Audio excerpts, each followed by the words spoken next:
एक तो बहुत कम लोग स्पोर्ट्स में भागीदारी करते हैं। हाँ, आप लोग के पास ये जज़्बा और ये इंटरेस्ट कैसे पैदा होता है कुछ लोगों में कि वो स्पोर्ट्स में भागीदारी करें, नियमित रूप से समय देते हैं?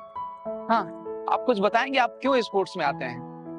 सर फर्स्ट तो ये है कि सबसे पहला हमारा फिटनेस।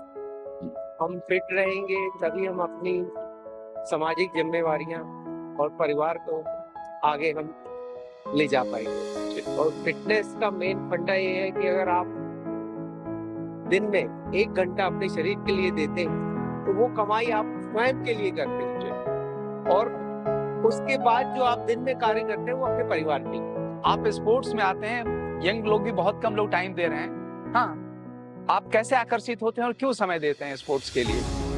सर ये स्टार्टिंग से जो लाइक इट स्टार्ट फ्रॉम बचपन से अगर हम जुड़ जाते हैं स्किल से तो वो ऑटोमेटिक इंटरेस्ट आ जाता है। और फिर लाइक इंटरेस्ट स्पोर्ट्स में इंटरेस्ट बहुत ज़्यादा लोग आते नहीं है खेलने। इफ अगर वो आएंगे उनको सबका इंटरेस्ट बहुत अच्छा होता है। स्पोर्ट्स में क्यों हैं और खासकर टेबल टेनिस में क्यों हैं? सर बचपन से ही खेला है टेबल टेनिस, तो अच्छा। इंटरेस्ट तो वही और हाँ। पैशन भी है टेबल टेनिस खेलना, इसीलिए बस खेलते हैं। हाँ, तो जितने समय आप स्पोर्ट्स में रहते हैं, आप मोबाइल नहीं देख पाते हैं। तो ये कैसे मैनेज होता है? हम मोबाइल नहीं चालू करते हैं 20 सेकंड तो फिर ध्यान उधर चला जाता है। इसको कैसे आप मैनेज करते हैं? अब सर आजकल के टाइम पे सब लोग फोन ही सोशल मीडिया तक भी हाँ। दुनिया बन चुकी है, पर हम लोग बचपन से खेलते आ रहे हैं स्पोर्ट्स, तो इसीलिए हम लोग थोड़ा टाइम निकाल लेते हैं अपने डेली लाइफ से खेलने के लिए। इसमें आप नियमित समय देते हैं। हाँ, ये बाकी के लिए कैसे इंस्पायरिंग हो कुछ बताएं? बीइंग अ प्रोफेशनल, मैं जैसे आप लोग जानते हैं कि मैं आर्किटेक्ट हूँ। समय कम होता है और अभी हमारे गोल्डी भाई ने बोला कि ये जो 1 घंटा हम देते हैं वो हम अपने शरीर के लिए देते हैं। मैं उसको ऐसा बोलता हूँ कि जो 1 घंटा हम देते हैं ये हमारा मेडिटेशन भी है। जो 1 घंटे हम यहाँ पर आ रहे हैं, ना फ़ोन देखना, ना न्यूज़ देखना, ना बाहर की दुनिया से कोई कनेक्शन है, ये एक सॉर्ट ऑफ मेडिटेशन है। ये फिटनेस में बहुत ज़्यादा हेल्प करता है।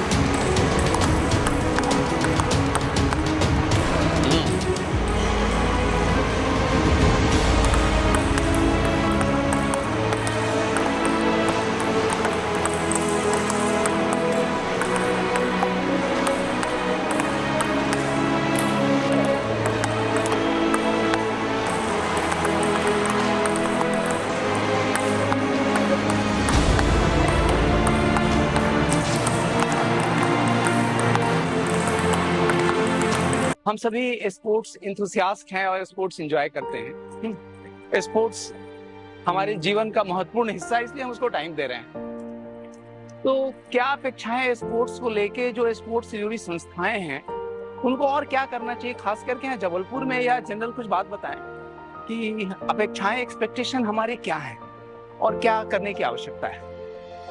सर जैसे आपने कहा कि स्पोर्ट्स को टाइम दे रहे हैं, आपने कहा स्पोर्ट्स को दे रहे हैं, लेकिन उसके विपरीत स्पोर्ट्स हमको बहुत कुछ दे रहा है। स्पोर्ट्स हमको जितना हम उसको दे रहे हैं उससे कई गुना ज्यादा मल्टीप्लाई करके दे रहा है। ठीक वो बात है। रिस्पेक्ट से लेके, फिटनेस से लेके, हाँ। मेंटल हेल्थ से लेके, साथ ही साथ हम जैसे टूर्नामेंट खेलने जाते हैं, रिप्रेजेंट करने जाते हैं, तो उसका अगर हम अच्छा परफॉर्म करते हैं तो हमको उसका रिवॉर्ड भी मिलता है। तो ये सारी चीजें हैं। बट सर ग्राउंड लेवल पे ये रियलिटी है कि आज जैसे जबलपुर में टेबल टेनिस के बहुत ही कम इंस्टीट्यूट या जगह है जहाँ पे आप खेल सकते हो। उसके साथ साथ जहाँ पर भी है सर, वहाँ पे लोकल लोगों को और बच्चों को स्कूल से या फिर छोटे से एनकरेज करना चाहिए कि स्पोर्ट्स ज्वाइन करें। उसके साथ साथ बिल्कुल एक छोटी सी गवर्नमेंट के हिसाब की तरफ से या फिर किसी ऑर्गेनाइजेशन की तरफ से छोटी सी फंडिंग होनी चाहिए, जिसके कारण सारी चीज़ें चलती रहे लाइन से, जिसमें उनको भी बोझ ना पड़े और आगे जाके जब वो कुछ अच्छा रिप्रेजेंट करें तो हम इसमें चाइना का एग्जांपल देख सकते हैं। सर वहाँ पे स्पोर्ट्स मैंडेटरी है, उसके साथ साथ उनको खेलने के लिए इसके लिए रिवॉर्ड मिलता है। एक्सपेक्ट वो किसी चीज़ को रिप्रेजेंट करें अथवा ना करें,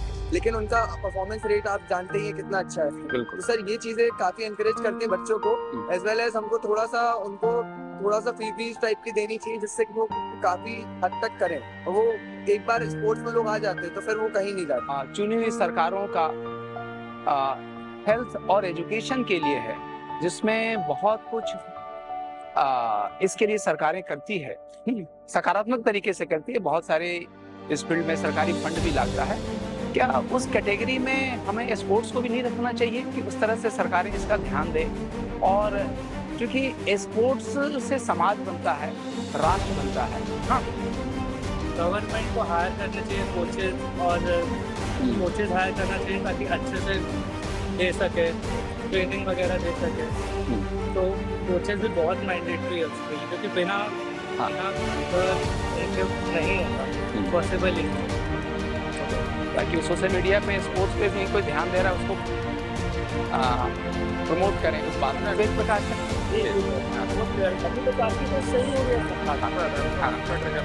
एक बात बताना चाहते हैं, सभी विचार आया है, आप सभी अपने अपने विचारों के धनी हैं। जिस तरह से सरकारें लंबे समय से एजुकेशन और हेल्थ पे फोकस कर रही है कि उनके बराबर का स्पोर्ट्स में तीसरा सेक्टर क्यों ना हो जिसपे उतना ही फोकस हो, क्योंकि समाज के लिए एक दृष्टिकोण की आवश्यकता है कि ये भी हमारे लिए उतना ही जरूरी है। हाँ, जितना दो सेक्टर जिसको बड़ा ही महत्वपूर्ण माना जाता है या पूज्य भाव से देखा जाता है, शिक्षा को और स्वास्थ्य को। शिक्षा का इसको मैंने 5 साल तक कहा था, तो सबकी बोलती कहीं भी चर्चा करता है, उठाए इस प्रश्न को कि जिस तरह से सरकारें एजुकेशन और हेल्थ पे बजट आवंटित करती हैं या फोकस करती हैं उस दो सेक्टर को, उसकी तो बहुत बातें हर कोई करता है और उस पे इन्वेस्टमेंट आ रहा है, बजट का एलोकेशन हो रहा है। उसी लेवल पे स्पोर्ट्स को भी क्यों नहीं लेना चाहिए? क्या उससे कम महत्वपूर्ण है? बहुत महत्वपूर्ण। वो सरकारें महत्व शायद इसलिए नहीं दे रही कि आम पब्लिक उसको नहीं महत्वपूर्ण समझता है। हाँ, स्वास्थ्य को समझ रहा है। अगर सर उसको लोकतंत्र में जो वोटर चाहता है पॉलिटिशियन वही करते हैं, पार्टियां वही करती हैं। पब्लिक का जो डिमांड आता है वही लोकतंत्र में होता है मोटे तौर पे।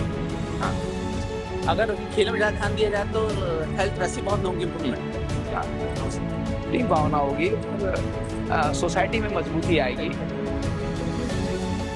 स्पोर्ट्स हमेशा सकारात्मक पॉजिटिव चीज है। तो बढ़िया है।